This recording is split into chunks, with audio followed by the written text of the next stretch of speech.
आपके सवालों के साथ एक बार फिर हाजिर हैं हम ड्यू के स्कूल ऑफ ओपन लर्निंग में, और हमारे साथ हैं स्कूल ऑफ ओपन लर्निंग के प्रिंसिपल प्रोफेसर उमाशंकर पांडे। स्वागत है प्रोफेसर हमारे चैनल पर। नमस्कार सर।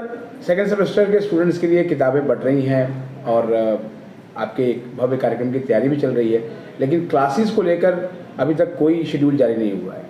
मुनमुन जी, जैसा हमने आपको पहले भी बताया था कि हम आपके माध्यम से भी छात्रों को सूचित कर दें, इसी संडे से यानी 7 तारीख से सभी क्लासेस सेकेंड सेमेस्टर की स्टार्ट होने जा रही हैं।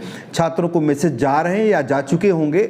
उन सभी छात्रों को विधिवत दिल्ली के लगभग हर कोने में सभी प्रोग्राम्स के लिए जो भी आइडेंटिफाइड करीब 22 से 23 सेंटर बने हुए हैं जहाँ पर इन क्लासेस की कोई अरेंजमेंट किया गया है, तो छात्रों को सूचनाएँ बहुत जल्दी प्राप्त हो जाएंगी। साथ में वो अपनी वेबसाइट पे भी चेक कर पाएंगे।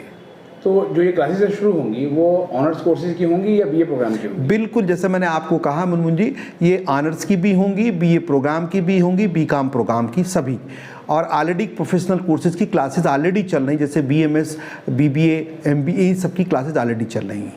मतलब ये है कि ऑनर्स और जो है वो पास कोर्स मतलब प्रोग्राम दोनों की क्लासेस जो है वो एक साथ शुरू हो रही है? बिल्कुल, सभी की क्लासेज एक साथ शुरू हो रही हैं।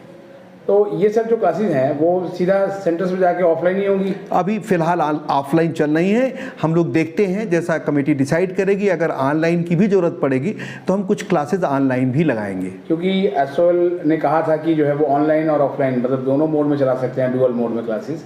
तो ऐसा नहीं संभव है कि उनकी रिकॉर्डिंग जो है वो अवेलेबल हो जाए? नहीं, रिकॉर्डिंग तो ऑलरेडी हमारे पास, जैसे मैंने बताया, 12 से 13 हज़ार क्लासेस की ऑलरेडी रिकॉर्डिंग अवेलेबल है। छात्र उसका फ़ायदा उठा सकते हैं।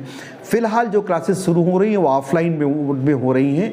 ऑनलाइन तो कभी भी हम दोबारा शुरू कर करके अगर बच्चों को कोई दिक्कत आती है तो उनके लिए हम ऑनलाइन क्लासेस भी लगवा देंगे, जो बच्चों को बहुत सहूलियत देगी।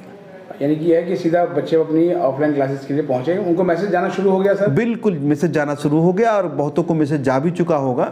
जिनको नहीं पहुंचा है पहुंच जाएगा 1-2 दिन में मैसेज सब। अभी सर आपने कहा कि 22 सेंटरों पे जो है वो आपकी क्लासेस शुरू होंगी, और जनरली बाहर कहा जाता है कि 50 कॉलेजेस के साथ एसओएल का टाई अप है, तो बाकी 28 कॉलेजेस में क्यों नहीं? मुनमुन जी, आपने अभी हम सिर्फ सेकेंड सेमेस्टर की बात कर रहे हैं, तो आप सोचिए अगर सेकेंड सेमेस्टर के लिए सारे 22 से 23 सेंटर एब्जॉर्ब हो रहे हैं, तो जो हमारे पीजी प्रोग्राम्स हैं और सेमेस्टर के आगे क्लासेस हैं उन सब की भी एक्टिविटीज स्टार्ट होनी है। तो आगे के सेंटरों पर विभिन्न प्रकार की और एक्टिविटीज चलती हैं। पिछले साल जो है वो कुछ शिकायत थी बच्चों की कि जो सेंटर्स में जो टीचर्स आ रहे हैं, ठीक है, वो उनका पढ़ाया उनको समझ में नहीं आता था। तो इस बार जो टीचर्स के सिलेक्शन में कुछ सावधानी बरती गई है? मुझे लगता है कि शिक्षकों के ऊपर कुछ कह पाना बड़ा मुश्किल है, क्योंकि आपको बताएं दिल्ली विश्वविद्यालय का पूरा पैनल है। हम लोग अलग से कोई शिक्षक नहीं लेते, जो दिल्ली विश्वविद्यालय के सारे जो टीचर्स ऑलरेडी इनरोल्ड हैं, और कॉलेज के प्रिंसिपल की जिम्मेदारी होती है वहाँ पर जो भी इनरोल्ड टीचर होते हैं वहाँ उन्हीं में से टीचर चुन के लगाए जाते हैं। तो मुझे लगता है ये कहना ठीक नहीं होगा कि किसी कारण पर किसी को कोई दिक्कत हुई। तो लगभग सर कितनी क्लासेस जो है वो इस बार लगने की उम्मीद है? कम से कम एक सेमेस्टर में लगभग 10 से 15 क्लासेस होती हैं, तो उम्मीद है कि जितनी ज़्यादा से ज़्यादा क्लासेस हो पाएंगी हम कोशिश करेंगे कि छात्रों को उसका फ़ायदा मिले। एक शिकायत से स्टूडेंट्स की थी कि जो हिंदी मीडियम के खासतौर पर स्टूडेंट्स हैं उनको क्लासेस को लेकर दिक्कत होती है, तो इस बार आपने कुछ ध्यान रखा है? मुझे लगता है मुनमुन जी, ऐसी कोई समस्या नहीं। हमारी हिंदी के छात्रों की संख्या ज़्यादा है और हमारी क्लासेस में जो सेक्शंस बनते हैं वो इस तरीके से बनाए जाते हैं, हिंदी मीडियम के लिए अलग भी होता है और इंग्लिश मीडियम के लिए अलग। तो विश्वविद्यालय इन सब चीज़ों का पूरा ध्यान रखता है।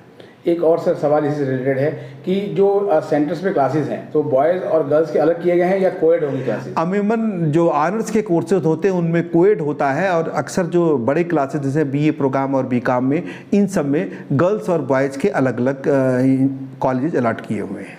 बहुत बहुत धन्यवाद सर। नमस्कार।